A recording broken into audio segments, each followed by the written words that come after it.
Yoda's statement about Dooku might surprise you. Among the most powerful Jedi of his generation, he is. But how did Dooku surpass so many others in brilliance and skill to duel even the greatest? This is the story of the man who fought with grace, not rage.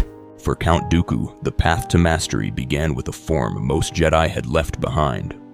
Makashi, or Form 2, was originally developed for lightsaber-to-lightsaber combat, an art honed in an era when Jedi and Sith clashed blade against blade. As times changed and blaster-wielding foes became the primary threat, most Jedi dropped Makashi in favor of forms better suited to deflecting projectiles. Yet Dooku saw enduring value in its elegance and efficiency, reviving Makashi for duels where precision and control mattered most. In Dooku's hands, Makashi was never an outdated relic. The form's core was precision and balance, with each movement, every thrust, parry, and sidestep crafted to outmaneuver an opponent while conserving energy. This approach fit Dooku's aristocratic discipline perfectly. He favored a fencing-inspired, one-handed stance, echoing classical swordplay and Christopher Lee's own background, which set him apart visually and tactically from his contemporaries. Dooku's dueling was defined by economy of motion and an unwavering sense of control. His style was not about overwhelming force, it was about mastery of the battlefield through calculated, fluid technique. A defining example played out at Geonosis in Attack of the Clones. Dooku faced Obi-Wan Kenobi, whose Sorsu form was designed for tight defense, and Anakin Skywalker, whose offense was as forceful as it was relentless. Dooku parried Obi-Wan's defenses with fluid, well-timed attacks, breaking his rhythm and exposing openings without exerting himself. When Anakin charged with raw power, Dooku calmly waited, using Makashi's precision to exploit the younger Jedi's overcommitment. In the end, he dispatched both opponents, first isolating Obi-Wan, then disarming Anakin, demonstrating Makashi's adaptability when wielded by a true master. The real strength of Makashi, especially as practiced by Dooku, was its efficiency. He didn't waste energy on elaborate sequences or brute force. Instead, he let his opponents tire themselves out, maintaining a steady, measured pace that favored longer engagements. Dooku's ability to read and control the flow of the duel meant that the longer the fight lasted, the more he dictated its outcome.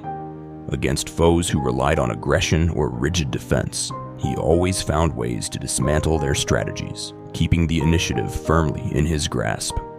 This efficiency was even more pronounced when Dooku faced multiple adversaries. Makashi's emphasis on precise blade control and disciplined footwork allowed him to remain calm amid chaos. He could shift his stance, angle his blade, and reposition himself to keep opponents off balance, never allowing himself to be cornered or overwhelmed. While Dooku's technical mastery was impressive, his approach to combat was also a reflection of his broader philosophy. Each encounter was a chess match, with Dooku exploiting weaknesses and forcing his opponents into mistakes. This mindset, combined with the refined nature of Makashi, allowed him to elevate lightsaber combat into something more than a test of strength. It became a demonstration of calculated brilliance. Yet Makashi alone did not account for Dooku's dominance. His weapon of choice played a crucial role in perfecting his style. The curved hilt lightsaber he wielded was not a mere affectation, but a deliberate choice that complemented Makashi's requirements for fine control and subtlety. This unique design enabled Dooku to execute more nuanced wrist movements and attack angles, further enhancing the precision and grace at the heart of his approach. Understanding how Dooku's weapon contributed to his mastery reveals even more about why his dueling style was so effective. Count Dooku's lightsaber stood out for more than its elegance. It was the result of careful research and deliberate intent. Dooku discovered the curved hilt in the Jedi archives, tracing its origins to an ancient Serenoan design. He then customized it to serve the precise demands of Makashi, the dueling form he had mastered. Unlike the standard linear hilt, this ancient design was rare among both Jedi and Sith of his era, and its return was not a matter of nostalgia, but of tactical advantage. The curved hilt offered specific benefits that matched Dooku's refined approach.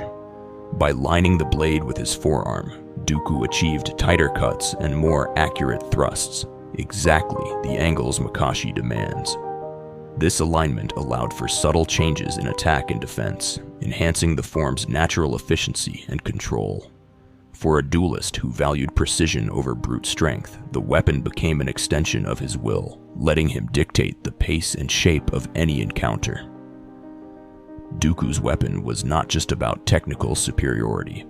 It allowed him to maintain fluidity and composure even in the most chaotic situations. The curved hilt's balance and responsiveness meant that he could adapt to shifting threats, often staying a step ahead of his enemies. This was evident during the Clone Wars when he faced Asajj Ventress and the Night Sisters on Christophsis. Even when drugged blind, his curved hilt and Makashi precision let him sense openings and turn the tide, demonstrating that his control did not depend on sight or brute force. Dooku's calm and calculated movements, supported by the unique properties of his weapon, allowed him to exploit every overreach or moment of impatience. Against adversaries like Anakin Skywalker, whose attacks were fueled by anger and raw power, Dooku's ability to subtly shift his blade and counter with minimal motion turned their strengths into vulnerabilities. He did not need to meet aggression with greater aggression. Instead, he dismantled it with timing and efficiency. The curved hilt also exposed the limitations of more conventional lightsaber designs. While standard hilts were versatile and well-suited to deflecting blaster fire, they lacked the nuanced control that Dooku required for his style. His weapon was not intended for the battlefield chaos of mass troops or for Jedi who prioritized broad defensive sweeps. It was built for the art of the duel, where every movement and decision could tip the balance. Beyond its functionality, the weapon reflected Dooku's identity. The choice of a curved hilt signaled his respect for tradition and history, even as he criticized the Jedi Order's complacency. It was a mark of sophistication, aligning with his aristocratic background and his appreciation for elegance in all things. The careful, deliberate arcs and thrusts he executed with the blade mirrored the way he approached life and conflict, never rushed, always measured and guided by a desire for control. Dooku's lightsaber was more than a weapon. It was a statement about who he was and how he saw himself within the galaxy. The decision to carry an ancient design spoke to his belief in refinement and honor, ideals he felt were lost in the Republic's decline. It was for someone who saw combat as an art, who valued the duel as a test of intellect and discipline rather than raw power. But mastering weapon and form wasn't enough. What drove him to perfect such an artistic style, and how did his ideals evolve into ambition? Count Dooku's journey as a duelist began long before he ever wielded a lightsaber in battle. Raised within the noble house of Sereno, Dooku absorbed the values of aristocracy from his earliest years: discipline, composure, and an unwavering preference for order. These principles shaped every aspect of his life, including the way he approached combat. For Dooku, elegance and precision were not just virtues, they were necessities, ingrained into his identity by a lifetime surrounded by the expectations of nobility. Even after joining the Jedi Order, these traits set him apart. His natural talent with a blade was unmistakable, but it was his refined, almost regal bearing that made him a figure of authority among his peers. Unlike many Jedi who viewed lightsaber combat as a simple tool or duty, Dooku saw it as an art form. His aristocratic upbringing led him to treat each duel as a demonstration of intellect and discipline rather than brute force. This mindset was present in every aspect of his technique.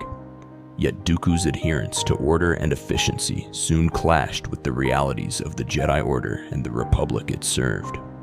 As he matured, he grew increasingly critical of what he saw as the Jedi's complacency and the Republic's corruption.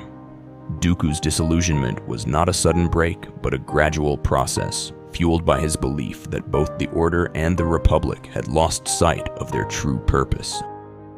This philosophical rift became the driving force behind his pursuit of mastery, both in lightsaber combat and in his broader ambitions.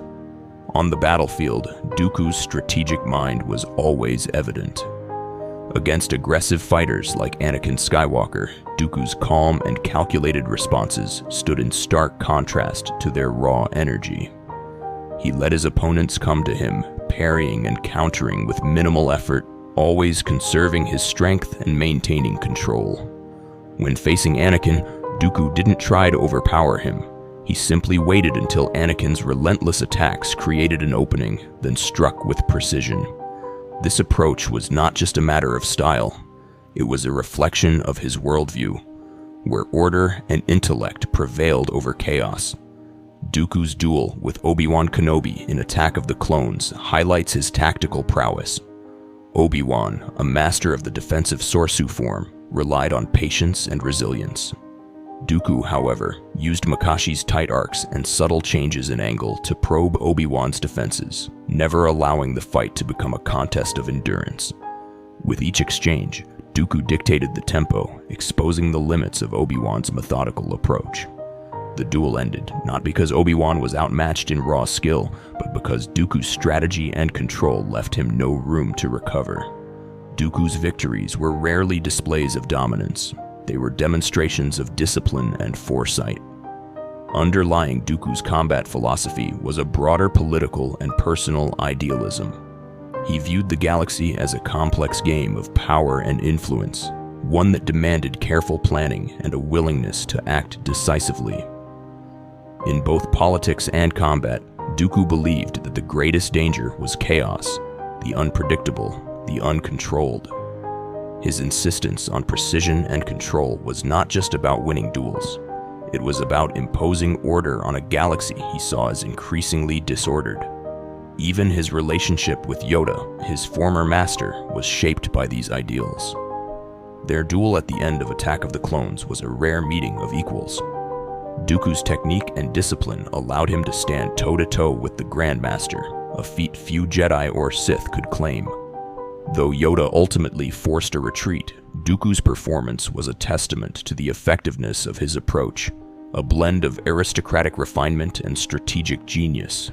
Yet for all its strengths, Dooku's reliance on control and calculated efficiency carried a hidden cost. His style, so effective against most opponents, left him vulnerable to those who could break the rhythm and introduce true unpredictability. When he faced Anakin Skywalker in Revenge of the Sith, Dooku's measured responses were overwhelmed by Anakin's raw aggression and emotional intensity. The very qualities that had defined Dooku's success, his poise, his discipline, his insistence on order, became liabilities in the face of unrestrained power. In that final confrontation, Dooku's mastery was not enough to withstand the chaos he had spent a lifetime seeking to contain. Dooku's story is inseparable from his ideals. His dueling style was a direct extension of his philosophy, shaped by a lifetime of aristocratic expectation and strategic ambition.